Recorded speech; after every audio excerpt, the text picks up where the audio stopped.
I've been having these weird thoughts lately.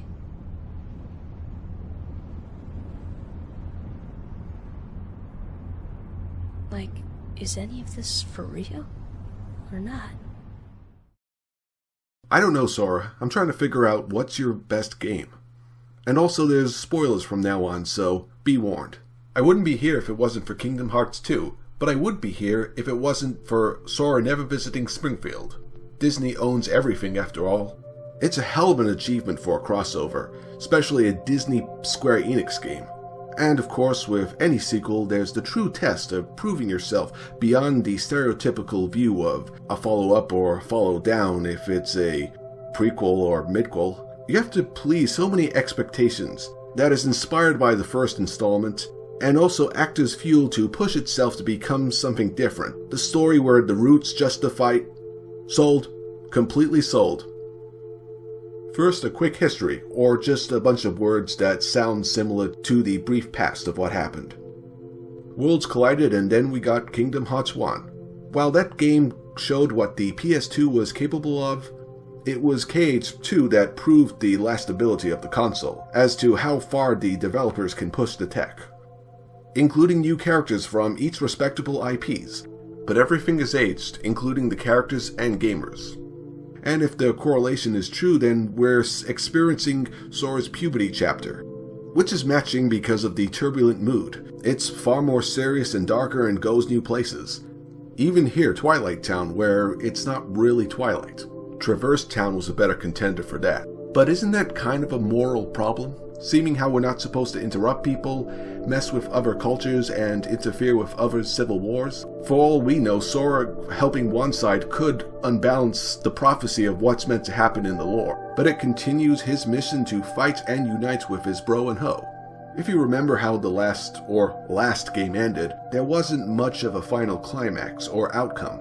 But again, with this, Sora's world hopping of the respected copyrighted work leads to a greater conclusion.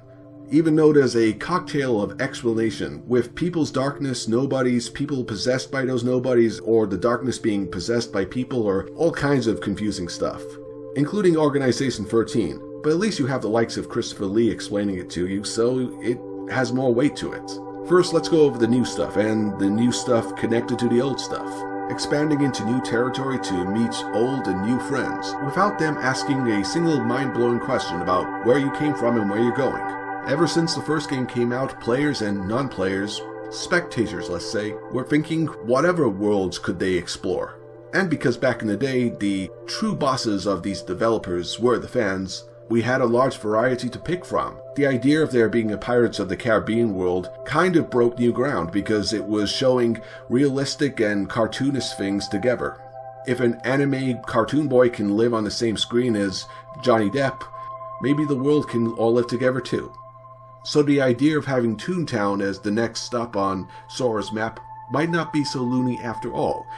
It was a classy idea to go back to Mickey's old days with the vintage-style timeless river really shows how unpredictable it could be. You also had a Lion King world that worked better than I thought it would. Again, it's nice to see them do a redesign of the characters, such as the one with Halloween Town and Christmas Town. And with the whole Christmas thing, it gives a great satisfying contrast, including a redesign of the characters. How does Goofy look more monstrous than when he did in Halloween Town? Again, Atlantica returns with a new spin on it, such as the match rhythm gimmick. That makes sense more because one of Little Mermaid's strong points was the songs and music. And it just took me until now to realize that Sora isn't a merman, he's like a dolphin. It was good to see Mulan, especially how we got teased with Mushu being a summon in the first one. The only real letdown was Agrabah, as it didn't really do anything new. Oh, look what's back, the Book of Pooh with those lovable spirit animals.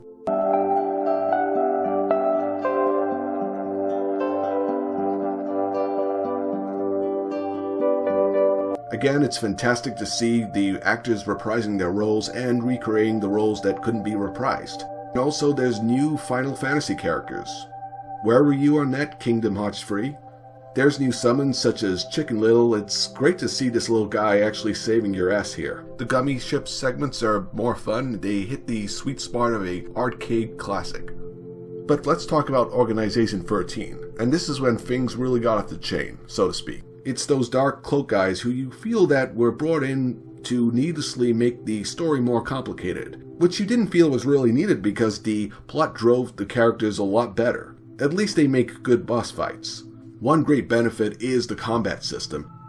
It's a lot more smoother and energetic, with plenty of airtime, including controversial QuickTime events.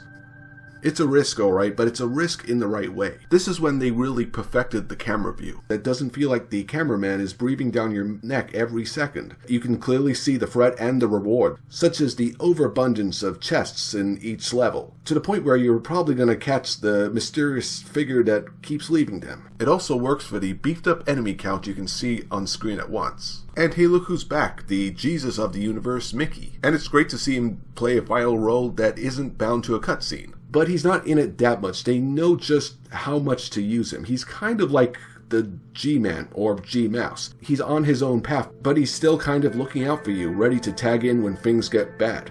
Almost to say, I'm way more powerful than you and I'm gonna face the true problem while you stooges deal with the lower tier enemies. I guess this is what it feels like to be escorted. And the soundtrack is as beautiful as ever. Saying it's the best one in the trilogy, of course, is subjective, but that's a good way of describing everything, especially the ending. With the trio finally together again, you feel that they've changed so much, such as becoming more compassionate, especially with Riku's darkness turmoil, and how Roxas is kind of just a empty astral projection of Sora. It feels like, you don't have to pardon the pun, but the heart doesn't get what the heart wants. Because ironically, despite how many times they say heart, there's a greater focus on love. And when I say that, it's not like Sora's goal to eventually make out with Kairi. It's more of a love that defines their friendship. And it goes beyond the whole light and darkness to more of a good and evil thing. And makes for a much stronger outcome. It's ironic because that whole you can't have darkness without light, it's almost as if you can't have good without evil. It makes it like a whole us versus them dynamic, and it only makes their relationship stronger, creating a much stronger outcome, where you feel that you can't really feel truly at home if you haven't been so far away. Does my words have any truth to them? Your turn, comments. Or maybe your turn, Kingdom Hearts 4.